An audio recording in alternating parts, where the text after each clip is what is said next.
Hi everyone, I'm Pan. I'm the new Secretary of GAME, and I now call this meeting to order. Thank you very much, Ben. Dale, are you going to move the slides? Yep. Well, I would like to welcome everybody and a very nice good afternoon from Vienna, wherever you are. I know we have actually American, European, and I think even some delegates from Asia and from the Middle East. So welcome to the 2024 Game Assembly. For me, this is always a very important meeting because it is to show you as game members what we did over the last 24 months. And I think that's really impressive this year. We are a very active board and we did have a lot of work out of our committees.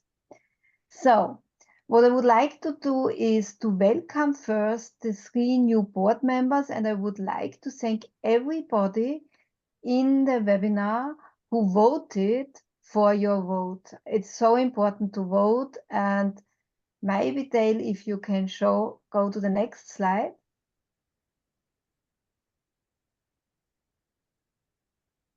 Where we see the 3 new members. So welcome to Leslie Robertson from Open Audience, to David Pollard, who is with us on the call. David is from EIT Health, and he is chairing the Innovation Committee together with Aaron. And then we have Pan Chen from Peer Voice. And Pan, welcome to you. And also thank you very much for volunteering to be our new secretary. So with those 3 new members, we actually have again a full game board. And you see on the next slide who is in the game board. I'm the current president. Kirk Terry is the president-elect. He will actually take over from me by the end of the year. And we are very happy to have him. He has a lot of experience in running non-for-profit organizations. So we are really happy to have him in the board and as president-elect. We have Celeste Kalanko with us, and she is our past president and also chair of the Membership and Nominations Committee. And Celeste, thank you very much, because we had a vote end of the year to have the full board again. And I would like to thank you, but also the volunteers who helped you to actually put everything in order so that our members could vote for the board. Then we have Dean Beals, who is our treasurer. Dean is also going to give you an update. Thank you very much, Dean. We couldn't do it without your help from a finance perspective. I think we would be lost. Then Pan Chen, she's also with us, is the new secretary. And last but not least, Dale Kümmerle is our executive director. So the people who are in the first row are also the executive committee, and we are meeting every second week to discuss actually activities and really the implementation of certain projects and initiatives. So a lot of thank you to the executive committee, because this is really a lot of volunteer time. Then we have, can you go back?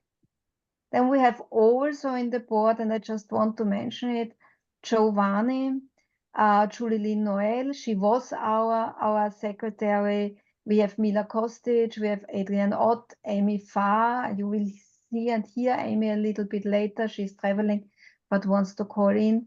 Leslie Robertson, David Pollard, that's the 2 new members. And of course, we have our founder, Lou Miller, who founded this organization and is our board emeritus. So you see, it is a very diverse board. We have North Americans, we have Europeans, a few of us have industry background, others actually come from academia. we have CME specialists. We also have with David and with Leslie, two people who are coming in from a more technical perspective and innovation perspective. So you see actually the board has a really nice composition. Next slide.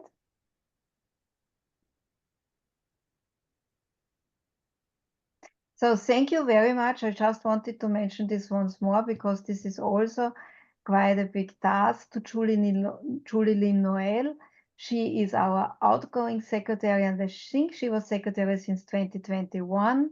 And so Julie Lynn, thank you for all your volunteer time and for all your backup for the organization as secretary. And I would like to really warmly welcome our incoming secretary, Fan Chen, and it's a big pleasure actually to have you with us in a very active role. Good. So with this, actually, I would like to give you just a short update on our what we call new vision, mission, and culture statement. So what we did end of last year was we actually was looking as game board again into our vision, mission, and also into our activities and strategic imperatives. And it is not so different from before. So we actually found that our vision advocating for innovation in lifelong learning to improve healthcare worldwide still is what we want and what the organization stands for. And we also actually looked into the mission and we said game achieves its vision by cultivating collaboration in global communities of learning and practice to positively impact healthcare outcomes. What you see here is that we are much more looking in the collaboration and into global communities, and that's the big update from a mission perspective. Our core values, inclusivity, credibility, integrity, and transparency. I think that's really important. And this is actually what we would like to hold accountable for. I have to say, and on this place, I would like to give also a big thank you to Suzanne Murray. She was a board member till end of last year, but she volunteered actually to facilitate this discussion on the vision and the mission, which was a very lively discussion. Next slide. So what does this mean? How do we want to implement it? And we have a few strategic imperatives which run from 2024 to 2026. And while Dale is changing, so first we are looking to increase the membership and the advocacy for game. We are a member organization, so you are very important to us. We really want to listen to you, but we also want to deliver according to your needs. And we hope that you also advertise game in your peer community. We are collaborating with other important organizations in the whole area of lifelong learning in healthcare. We have strategic collaborations. That's something which is ongoing and which we want to continue because we are not alone in the space, and we want to be also as inclusive for other organizations to work with us or to work with other organizations from the game side as possible. I think where the big change came in is we were also discussing how could we make game more integrative for you as members. And here, what we want to do, and you will see this, it will start in autumn, is we are going to roll out communities of practice and learning.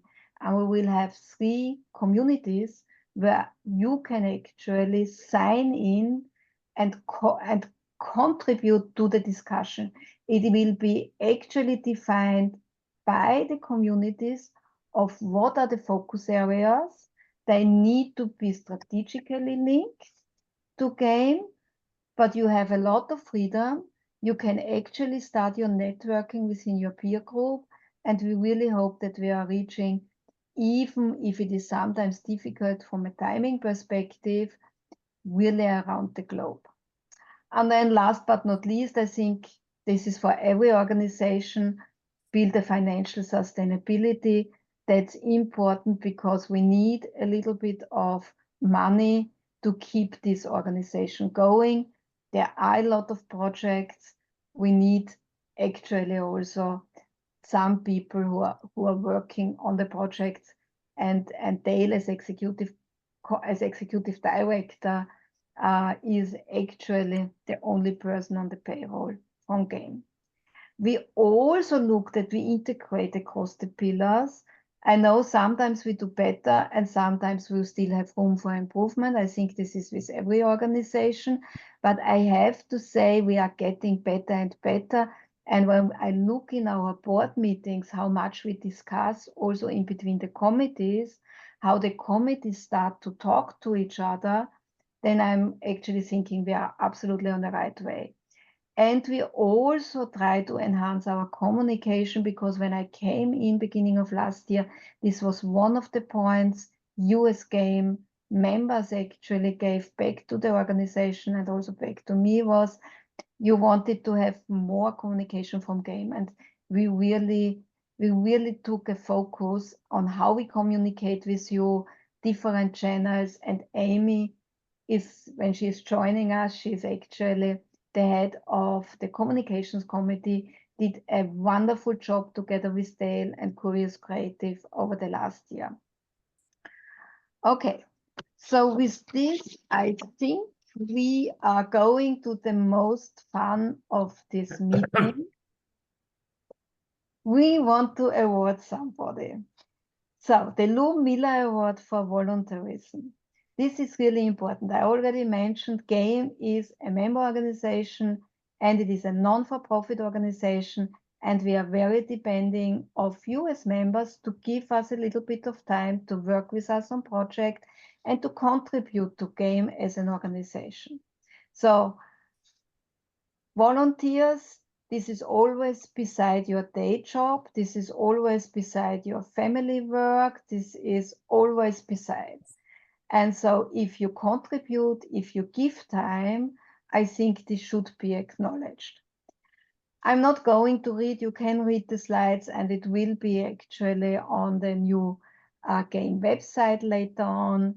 But this is an award where the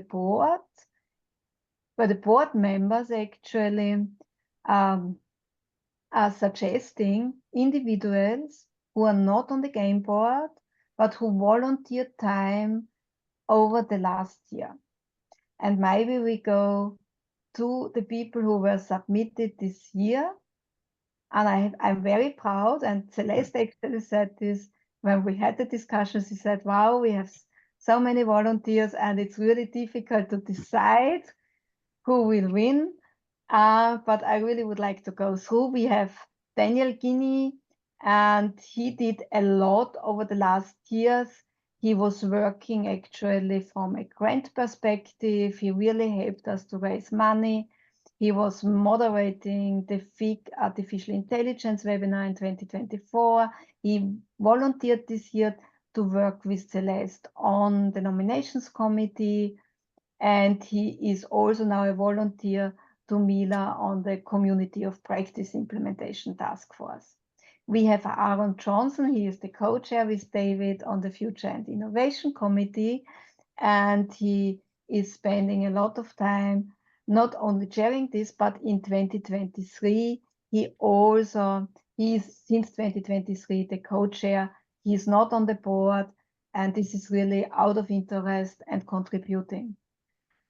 Pedro Malha is a FIG member since 2023. Again, he is continuously in the FIG. He is helping from a technical perspective on FIG, but also webinars, but also president dialogues. He also did a big chunk of work in helping us with in-kind support. So even bringing the topic up and discussing it. We have Patrick Keeley. He is volunteering also since 2023. He is now very involved in the setup of the new website. That's a lot of work because this is not only technical, it's also content, it's review. What can I tell you? Everybody who does this in real life knows websites are no fun as long as they are under construction and before they are launched. Then it's getting more nice. Then we have Suzanne Murray. I already said she was long in the board of directors, but even after she retired from the board of directors, she helped to set up the strategic session last year and facilitated for us. And Tonya, and now David, I think I might pronounce her wrongly, Shehadeh, I suppose. She is the coach. She's also in the Future and Innovation Committee. So you already see there is a very, very active committee. And she co-chaired the last webinar on a last minute note. She jumped into cold water and did a wonderful job. So very proud to have so many volunteers who do such a good job. And now actually, we don't have music, sorry for this. The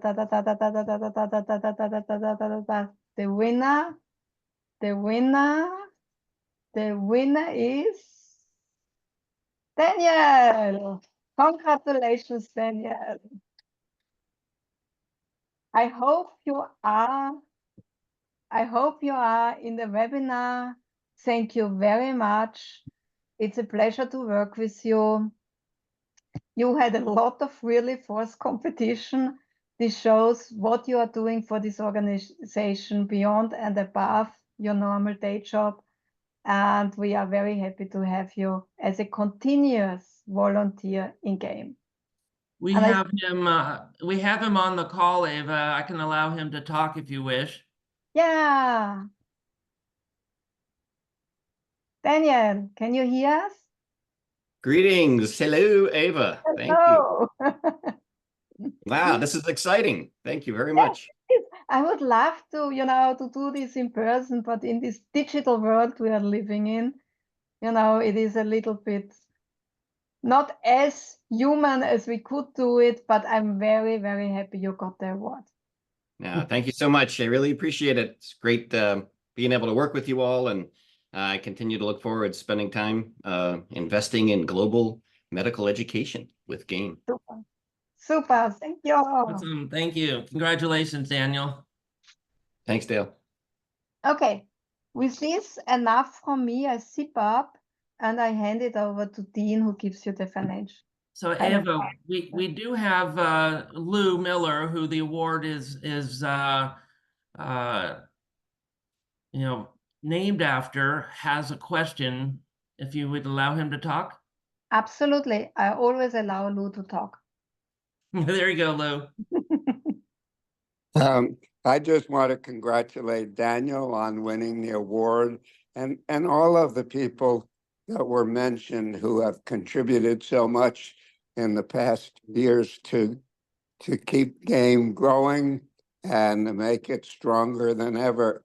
It makes me feel good to recognize that we are building a global enterprise here that makes a difference to physicians and other health professionals around the world.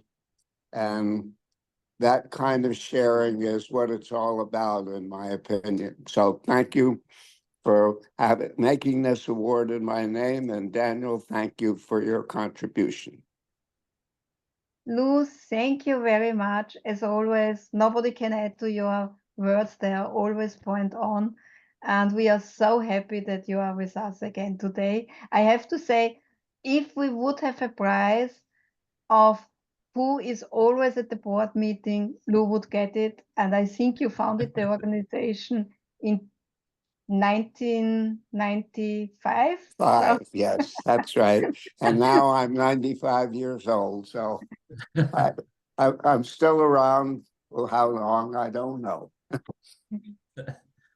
We want you for the next 20 years. All right. Thank you, Lou. Okay, good. Okay, so after the fun part, we go over to a more serious topic, which is finance. But it's actually done by Dean, and Dean knows what he's doing.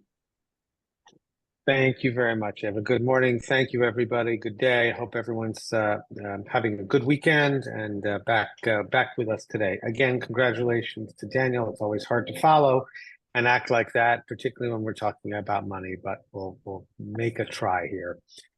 So what I want to do is just give you a very brief overview of where we stand at the moment. So currently we have a little over $61,000 in the bank, and that includes both our main checking account and our PayPal account. But more importantly, let me talk about where we're going and heading for the balance of 2024 and then 2025. So next slide, please. Thanks, Dale. Sure. Okay, so here's where we are for our projections for 2024. Based on past years, last year was a little over I think it was like 8,600 in membership dues, and we expect hopefully we'll get a little bit more this year. So we have a projected membership dues of $10,000. We have received to date support. And one of the things that we did this year, which I think made a tremendous amount of sense, is we diversified our support. It used to be focused primarily on pharma. But we have now diversified our support so that we are reaching out to other providers and folks that work in the space. So, for example, Medscape, McGraw-Hill, Med Learning Group, a whole bunch of folks that work in the space as well. So you can see that so far we've received $38,500, and we have monies pending. Plus, we'll have some carryover from 2024. So we think we're going to look at about $85,000 in income, roughly, for 2024. Our expenses, our biggest expense is our management, but I will also say it is the most indispensable expense. And the reason I say that is without Dale, honestly, everything would grind to a halt. Dale is very good at keeping people moving forward on target, making sure that people do what they need to do. Right, he's a taskmaster. So thank you, Dale. But it's honestly, it's extraordinarily important. Without Dale, we would not be able to do what we do. Everybody else in this organization has, as Eva pointed out, full-time jobs and families and all of that. We have some, of course, associated costs with QuickBooks subscriptions and accounting fees, website hosting, other sorts of fees like for bank fees and SurveyMonkey and Stripe and Zoom and all these kinds of things. Marketing, Purist Creative System, excellent job for us, has already been discussed earlier today, and we'll continue to use their services. And then other miscellaneous supplies. So we're looking at about $46,000 in total expenses. Keep that number in mind, as well as the 85,000 as we come over to 2025. So basically, we think we're going to end the year with about $46,000, roughly speaking. So for 2025, we're looking at membership fees of about $9,000. It's anybody's guess. It's somewhere between 9 and 10. We are planning on having a registration for the annual meeting, or not the annual meeting, but I guess the annual meeting that's going to happen in 2025. And we'll talk more about that a little later. So we expect to gain some monies from that. Additional industry and provider support, and that carryover. I lessened the carryover just a little bit because I thought there might be some things in 2024 that we didn't account for. So I just wanted to make sure we were in good shape there. And that leaves us with about $88,000 in income for 2025. Again, this is all projections. Management fees, we have the executive director. For the moment, we have put that in full-time for the first 3 months. And it has to do with the planning around the annual meeting, and we'll talk a little bit about that. Then we have projected annual meeting costs based on what we have been able to gather to date of about $38,000, $39,000. And then, of course, we have all the other fees that you can see here, resulting in a total expense of $73,000. So if the math works out, we will end up with not a lot, but some money left at the end of the year of about $14,000. Obviously, we like to make sure our coffers have more money than that at the end of the year, but we will see how the year goes. And again, these are all projections at this point. So the good news is I think we have put ourselves in a pretty good place for this year, and we are well positioned for next year to cover our costs. Obviously, our biggest cost associated with next year would be that annual meeting. And depending on how many people we get to come, if it's more than 30 registrants, then obviously that $15,000 number up at the top will increase respectively. And also if we're able to find additional support beyond the $25,000 for that and other services, that will increase as well. So that's all I have. And I will turn it back over, I believe, to either Dale or Ava. I think if I can say, you know, the 30 registrants looks, I mean, that's very conservative. Our annual meetings in the past have been around 70 to 75 participants. So I just wanted to make sure that, you know, we were conservative. So hopefully that will increase. Absolutely. Thank you, Dale. It's a good point. Yeah. But I also want to emphasize to everybody who is on the call, GAME is a small non-for-profit organization. You see that we are really very careful with the money we are donated through sponsorships. We take it very serious, not to go into any extravaganzas. And we really look that we actually can deliver according to the needs of the members. They did a lot of work together with Dean to put the sponsorship prospectus together. Whoever is actually in the webinar and thinks maybe, you know, my organization could sponsor. I think this is for all the for-profit organizations who are in the webinar. We are not asking for big sponsorships. We are asking for very normal sponsorships to support GAME. And as said, next year, the major impact will be of the face-to-face annual conference from GAME. But we also have webinars, and we also have the President's Dialogues, which need support because, as you know, sometimes you also need to have a little bit of organization behind, especially ongoing projects. So for everybody who is interested, reach out to Dale, reach out to Dean, reach out to me. We are also very willing to go with you in a telephone conference. You see that we have different sponsorship levels, but we also have specific sponsorships for the annual conference. And I think it is very moderately priced, so there should be something in for everybody. Good. With this, actually, I think we have one more slide, because I would like to say thank you to everybody who gave support this year. We have two gold sponsors, McGraw-Hill and Medscape. Thank you very much. We have bronze sponsorships, Astellas, Gilead, and DKB Med. Thank you very much. But we are also open to in-kind sponsorships. And here goes a big thank you to Open Audience and also Ashfield and Donadoc. So we are going on the new website. You will also have this all published, because we are going to be very transparent of who gives us support. And we want to acknowledge this in a correct way.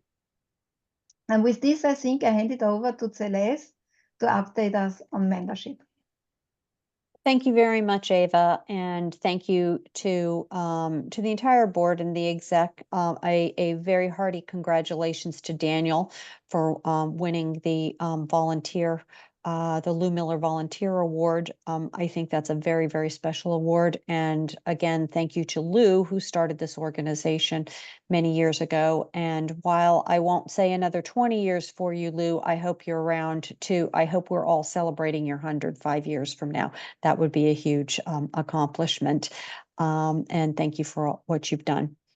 Membership. It's been my privilege as part of the board and as part of the executive to manage membership as well as nominations. Currently this year, we have 85 current and active members. We have different organization memberships categories, as you may know. And Organization A memberships consist of at least 5 people. We have 4 organization memberships right now, giving us a total of 20 from there. We have 45 individual members. We've got 1 member from a low middle income country, a low income country, and 2 from a low and middle income country. We have 7 student members at this point in time. So while our numbers, we'd like to continue to grow that, we have not seen a decrease in membership, which is very, very important. And we'll look to obviously continue to grow that in the next year. Next slide, please. I think while this slide isn't directly related to membership, because as you will see, there's some countries there where we don't have members, but what this does demonstrate is that GAIN does have interest, because these are the areas throughout the world where we are attracting people who are coming to our website who are looking for information. And so these are theoretically potential members that you can see. Obviously, you can tell we have quite a few members from the United States and also from the United Kingdom. But you will see that we are represented throughout 6 of the 7 continents. And last I checked, we didn't have any penguins who were looking to join us from Antarctica. But there's definitely interest there. So I think going forward, there's a real opportunity to communicate and continue to grow this on a much more global level. And I think, as Ava will probably discuss a little further, we are seeing a lot of people who are really truly interested in finding out what others are doing around the globe. Next slide, please. We did do a few different tactics this year. And again, as I said, while we have not really grown our membership, we have remained stable, but hope that this will continue to grow. We reinstated our membership spotlight. And as you may or may not know, but a member spotlight is an opportunity to share a little bit about an individual member. How they've gotten into this career, what aspect of continuing education, where they're from, some real highlights about that. You can either apply as a member, or someone can invite and nominate you. And we do have a new member spotlight, which you will see very shortly. Will be spoken about a little bit when we unveil the website update. We also did a lot of membership surveys and discovered, these were our topics of interest that kept coming up in late 2023. So generative AI and medical education and lifelong learning was and still remains a hot topic. The behavioral sciences are also an important topic. Performance improvement, quality improvement, and what their role is in CPD. Outcomes, how do we measure? How do we report them? How do we utilize them? And then global CME and CPD outlook, what does that mean regarding accreditation, grant submissions, those types of things. We have looked at how we can leverage CME and CPD in a developing world, updates on CPD in Asia and South America. These are all different areas of interest. And while we haven't necessarily addressed all of them in detail yet, that there's a lot of opportunity going forward and in the plan. I did want to point out too that we did change the membership fees this year, which were approved by the board. And so they have gone up a bit, along with everything else in this world. $170, sorry, I almost said pounds, $170 US dollars for individual members, $20 for low and middle income countries, $10 for low income countries. And if you are a student, it's still free. $700 is the Organization A membership and $1,300 for an Organization B membership. So again, kind of going back to what, Ava and Dean have been talking about, as we look at the finances, obviously membership is important. And if you have an organization that potentially can't afford one of the levels of sponsorship, consider an organization A or B membership, which is another way to help contribute to the organization and make sure that your team, your colleagues can benefit from the different types of programming. The membership chair will be open in 2025. So anybody who would be interested in taking over as membership chair would be greatly appreciated. I will be stepping down at the end of this year, at the end of 2024. So happy to talk to anybody who might be interested and give you any help and guidance in that way. And that's it for me. Thank you very much. Thank you, Celeste. Thank you. And we hand it over to David to talk about the Future and Innovation Committee. Thanks, folks. Yeah, it's great to be here and see everyone, and congratulations to Daniel. It's good to see one of our committee getting that award. And so many people from the committee as well nominated too. So congratulations to everybody. Big achievement and lots of work done behind the scenes that a lot of people don't even see. So yeah, thank you very much from our side as well. But I'm the co-chair of the Futurist and Innovation Committee alongside Aaron Johnson, who is the co-chair as well, who's joined recently. And really, when it comes down to it, we start to look at what's next for medical education into the future. And we've had some really, really interesting discussions, conversations, topics that we've all discussed in the committee throughout the year. We're fortunate to have a lot of people within that committee and would open it up to others who are interested in getting involved with GAME to come over and join us, because we have the likes of Sears leaving us, and it leaves spaces open for you to get involved. And I'll share a little bit about one of the things that we've done this year, which is the Futurist Forum webinar. And moving forward, we'll have some series that we'll be able to bring to you. But this one in particular was focused on the hot topic of today, generative AI and prompt engineering. And the idea here was learning how to speak AI. And we had so many people who participated over the course of this event. We have 150 total participants, and we had an opportunity then to have a number of different people throughout this process to be able to come on board and to help us have different conversations around it.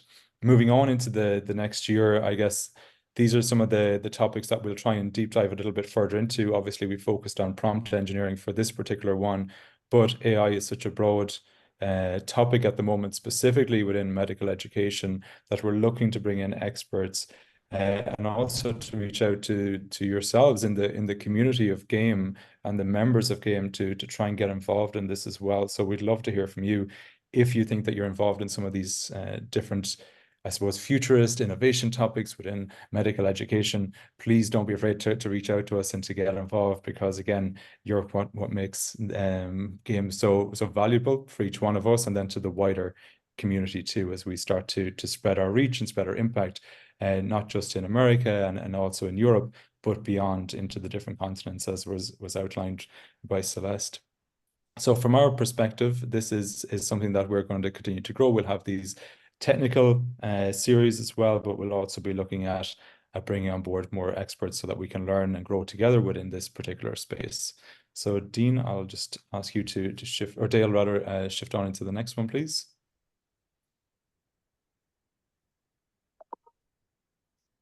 Yep. So again, from our perspective, the Futurist and Innovation Committee, we're pretty much happy to take what we see, get the feedback in from our webinars. And some of the things that it has involved is obviously feeding up the website, of course, which we have Patrick working through, and we're fortunate enough to have Amy from a communications perspective as well. Amy's going to bring you a bit of a deep dive into some of the work that she's planning around developing the community here, making it more transparent and so on. But again, we're fortunate to have weekly meetings that take place on a Friday, and it gives people an opportunity to kind of take some of these ideas, put a bit of a plan of action together, and then to pilot and test. So over the next little while, as we heard about the website, and we'll hear a little bit more about that, and also these communities, you're going to see a lot of different changes, positive impact across game that kind of stem from the Futurist and Innovation Committee, and then go on a little bit further and have an impact. So from our perspective, I guess really the call to action for yourselves is to, if you have any interest at all in becoming more engaged and involved, and just getting a chance to meet on a weekly basis an amazing group of people that you saw there that were nominated for the award, and so many more who have just joined us more recently as well. I mean, it's a perfect opportunity, and it's something that we're excited to start to grow and develop. So unless anyone has any thoughts or questions, I'm happy enough to leave it at that, because I'll just keep telling people to join, Del. Thank you, David. Appreciate it. Thank you very much, David. I think absolutely amazing with 2 programs already, and there's still a few to come this year. Thank you to the whole group. I know every Friday is a huge commitment, and it's absolutely incredible that you keep this going, and that so many actually of the committee are joining every Friday. With this, actually, let's go to Amy, chair of the Communications Committee, because I think our communication story is also really good. And yeah, okay, Amy, over to you. Thank you very, very much. I'm very happy to be here. And I guess a big congratulations to Daniel. Once again, you're probably going to be sick of hearing this, but it's a very special award. And I think it's always nice to be recognised for the work that you do within an association. And this joins on to where David was saying that we have many, many opportunities to get involved with game. So one thing that I think is really, really important, Celeste mentioned that we're 85 active members. So if we're 85 active members, we really need to make you feel engaged, and the game should be an association that's really approachable. So I guess what we have been working on in the last 12 months is consolidating how we talk with you. So making sure that we're clear on the platforms that we do use. So LinkedIn, Twitter, X, whatever you want to call it, to make sure it's clear and you know where to come to get information. This is also linked to the website that I'm sure Dave will be reporting on later. One other way that we talked about was maybe to help you build this community and have a sense of community is to develop a WhatsApp community. So we are currently trialing that with a few smaller groups, but our aim would be to make that available for the whole membership, so that you can come on, you can speak, we can talk about issues that are affecting you. And this may lead on to eventually the communities of practice. So we're coming to discuss about different themes. So that's the progress where we're at now. Of course, we would like to be further along than where we are, but we'll come to that. So the next slide, please. What we also want to do is explore other channels. So although Game has an Instagram account, it's not actually active at the moment, and potentially other ways of speaking to the community through TikTok. What would be really interesting, and this is something that came up recently at the FIC weekly meeting, is in other societies, they often have younger members or people coming from different associations taking over the social media for a day. So if this is something that speaks to you, I would really, really encourage you to get in contact with us. We would love to have some other contributors joining into our social media and getting on board. So please do get in contact with us. We want to see how we can set this up, and we want your input. So moving along. Yeah, so just to wrap up, We really want to grow the community. We want you to feel that you know where to get information from us, you know how to get in contact with us. And we really want to make sure that you have the platforms to communicate. So please do not hesitate to get in contact, to give us your feedback. And if you want to get involved in any of the communications activities, that you drop us a line. So thank you very much, and we look forward to the next years. Yeah, thank you very much, Amy. I have to say a big thank you to you, to Dale, and to Curious Creative. I say it again because you were not on the webinar when I did this before. I think we really increased the communication with you as members, but also with some non-members. And what we also see is that before the activities, you saw David and Aaron already had 2 webinars for the Future and Innovation Committee. We had 2 President's Dialogues this year, and I'm going to show you in a minute. We also have non-members who are interested. So we are reaching out. 85 is our core group as signed in members, but we are going above and beyond. And we see this 150 for 2 Future and Innovation webinars is actually really good. And if Dale gives me the next slide, I can update you on the President's Dialogue. So when we started the President's Dialogue last year, the idea was to give game members, but also game non-members, opportunity to tell us what are the topics of interest from your side. And then we are pulling discussions together. It's not in-depth learning. It is more thought-provoking discussions on specific topics. We did send out a survey. It was actually a member survey, because we think that you as members should actually really give active input in what you are interested in, beginning of the year. And we got actually a list of topics back, which we are now working through. Next slide, please. So we had 2 President's Dialogues this year. We had 5 President's Dialogues last year, not counting the first one because this was an introduction for me to introduce myself to you as members. But what you see is, first of all, with only 2 President's Dialogues, we are nearly had as many delegates as we had last year, over 4 President Dialogues, respectively 5 President's Dialogues. So we are growing. So we see the interest is growing, and together with what David just showed us out of the Future and Innovation Committee, we also start to see webinars are working, and it's a very good way for a small organization to be in contact with you, to give you actually, to give you programs you are interested in, but also to attract non-members. You see the distribution. We have IME providers, we have academic centers, we have industry consultants and accreditors. It's a little bit varying from topic to topic. I'm very proud we had 16 outstanding experts in the President's Dialogues, and they all volunteered their time, which I believe is really nice and very generous.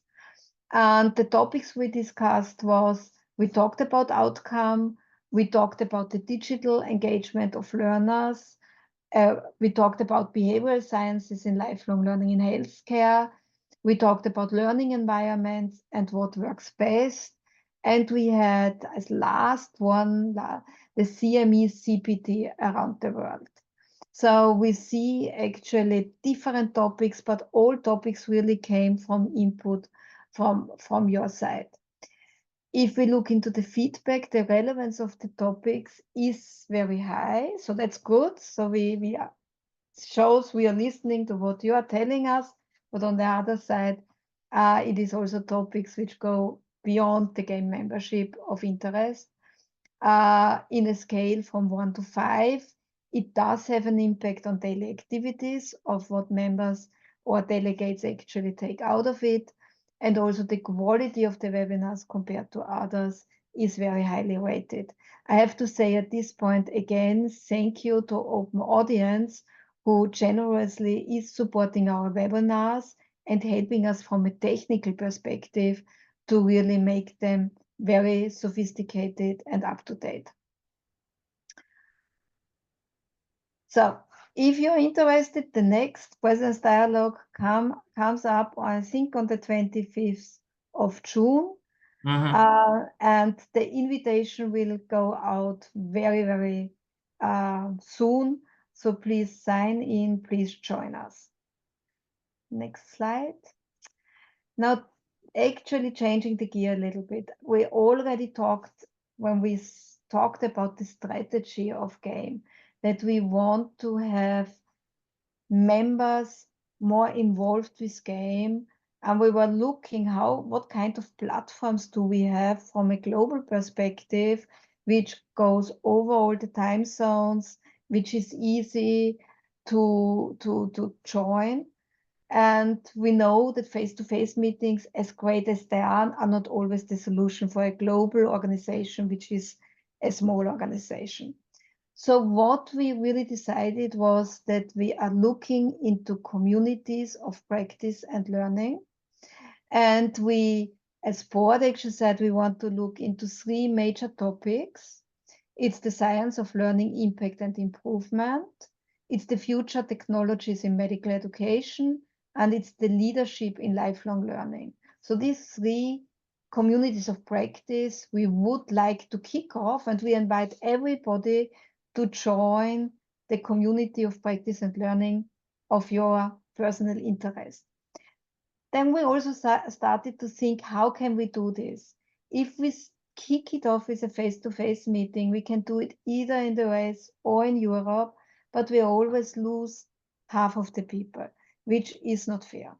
So what we now decided is that we have a virtual kickoff for the communities of practice and learning on October 11th. It will be a webinar where we actually talk how we want to implement these communities and where we invite everybody to join. So we also will actually update you at this time point about a live meeting which is going to take place early April next year in 2025, where we hope that the communities of practice already started to work and can bring some of their discussions back into the GAME conference.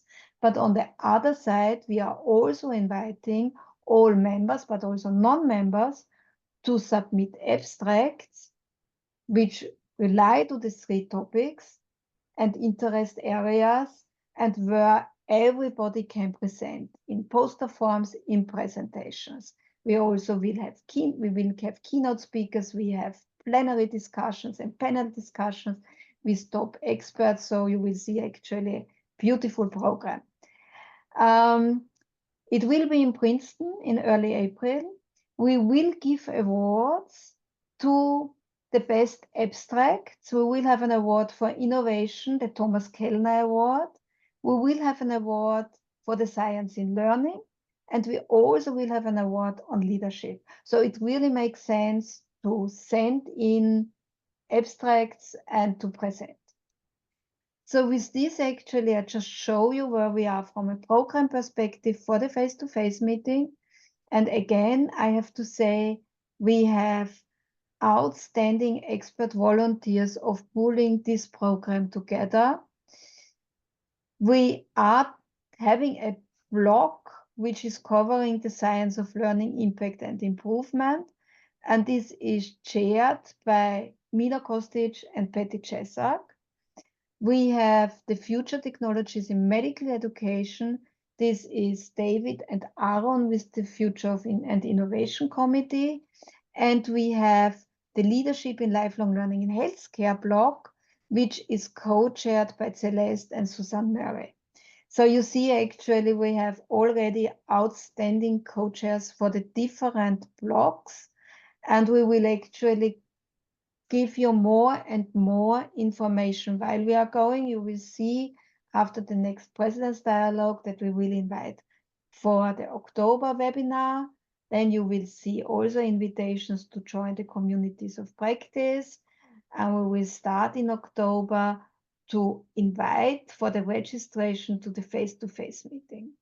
Already we would like to thank sponsors we have currently on board, Medscape and McGraw-Hill, Astellas Gilead and DKB Med, and of course, Open Audience and AceField with in-kind sponsorship. So this is the huge program. Dean was actually telling you already, this is where most of the budget of next year will go into, and we really would like to enforce everybody to join, but also to bring your friends and your colleagues and your associates and your team, because it is a good opportunity to meet face-to-face and live. There will be a lot of fun, there will be awards. So it should be actually a program where we have a lot of time of networking, getting to know each other, but also doing really serious work in the most important topics in lifelong learning and healthcare. And I think with this, I hand it over to Dale, who will give you a little update on the website. Yes, thank you, Eva. And the website has been a project we've been working on for some time. We've been wanting to modernize our website and bring it really up to date with modern standards. We have moved it over to a WordPress site, and we're also looking to have a more robust membership in the background so that we can manage and do more campaigns to increase our membership, actually, as Celeste was mentioning during her presentation, is membership. What we're looking to have here is more educational content. So there'll be open content to the general population, but there will also be specific member content so that there's increased value to people who are members of the organization. We had hoped to have it ready for this meeting, but there's a lot of things that go on in the background. And of course, you're working and managing a whole kinds of people in the background trying to get this thing up and going. So we hope to have a nice launch of this in early next month. And from there, we'll be able to have continuing increases in membership. As Eva mentioned, I think Celeste mentioned, we have the member spotlight that's being re-engaged, and then we will have, of course, access to the awards and all the award winners. And Daniel, congratulations on the award, and that'll be listed on the website as well. So other than that, I don't have much more to say on the website. Just stay tuned, and we will have that so that you can see what we're doing as an organization. I will say that the game does have still quite a number of activities for 2024. Of course, the board is going to be working diligently. We have a virtual meeting on October 9th, and we'll have another one at the end of the year, wrapping up our strategy and doing an assessment of how we've been doing so far. President's Dialogues, we have 3 more that are happening: June, September, and November. The FIC, the Futurist Forum, will have a webinar in September. We're also looking to have the communities of practice potentially do some webinars in the latter half of the year, so basically the last quarter of the year. We do have our virtual conference, as Eva has mentioned, kicking off the game conference in October, and finally having the annual live meeting in Princeton, New Jersey in a March-April timeframe. There are, of course, as you know, a lot of activities that happen in our space, from the European CME Forum to the Alliance meetings, the IME Grant Summit, AIS. All of these are happening in this framework, in this time frame of September, October, November. So I'm sure people will be very busy enjoying the networking and going to these conferences and learning, which is always what is so good about going to those meetings. With that, I think, Eva, it's back over to you. Yeah, thank you very much, Dale. Well, thank you everybody who presented. Thank you everybody who joined us today. As Dale said, we have a very active autumn. It's not only what we are doing from the game perspective, but also what other organizations are doing. I only would encourage you, whenever you hear something, whenever something comes up where you think that would be also a good topic for game, this would be interesting, this would fit into the community of practices, please reach out to us. Yeah, we are very open. We want to bring it then on a global level, and look if we can go into the areas of interest from you. I hope that we will see you at the next President's Dialogue, and at the autumn meeting, at the next Future and Innovation Committee meeting. So I hope we give you a program, we give you some platforms where you can interact. And we certainly are very grateful that you spent 1 hour with us today. And very soon we will have the new website, and then this webinar can be, I think, seen by members. It's in the member section. So Eva, I have a question that's been put into the Q&A, if you wouldn't mind addressing. No? So from Eva Bissell, we have a question that says, why are most recent and planned face-to-face meetings all in the US? What chance to participate in the planned face-to-face if a member is not able to afford traveling there for several reasons, but would like to participate? Will it be a hybrid meeting? Well, Eva, first of all, thank you that you are on the webinar, and thank you for the question. I think it's a wonderful question, yeah. And it's really, I cannot talk for other organizations, yeah, of why the Cologne Consensus Conference is actually in Chicago. I cannot tell you, but I can tell you what our consideration was. And this is also why we actually decided to start to kick off the communities of practices from a virtual perspective. Because virtually we can cover the US, Europe, we can even reach into the evening of the Middle East and a little bit of India, Pakistan. Then it's getting, of course, very, very late on the other side, but we can have a broader span. So this is why we decided to start with a virtual meeting to launch the communities of practice.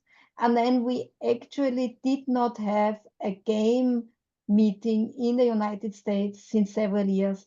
We had one in Europe before the pandemic, but we did not have one in the US. So we are also moving around as we are a global organization.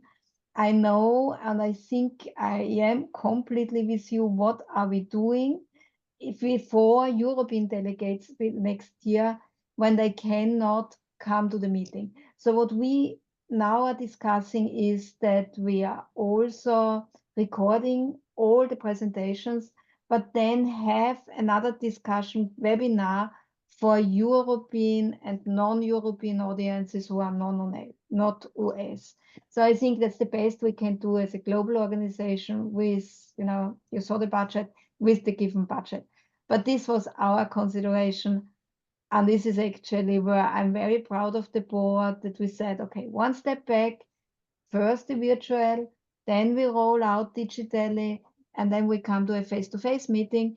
And if you look into the sponsorship prospectus, so if we find the sponsor who actually sponsors also the hybrid section of the face-to-face meeting in the US, then we would like even to do roundtable discussions, at least one roundtable discussion directly from the meeting in the US back to Europe, so that the Europeans also can give input.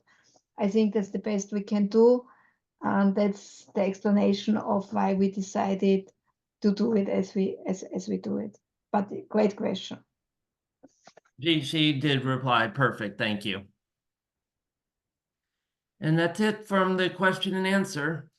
Very good. Do we have any other questions and answers? No.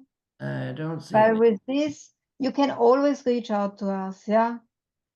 Grab Dale, Yep. me, anybody from the board, yeah, we are very happy to answer. Sometimes we might not be able to give you an answer, but if we can give you an answer, we will. And we're very happy to stay in contact with you. With this, thank you very much.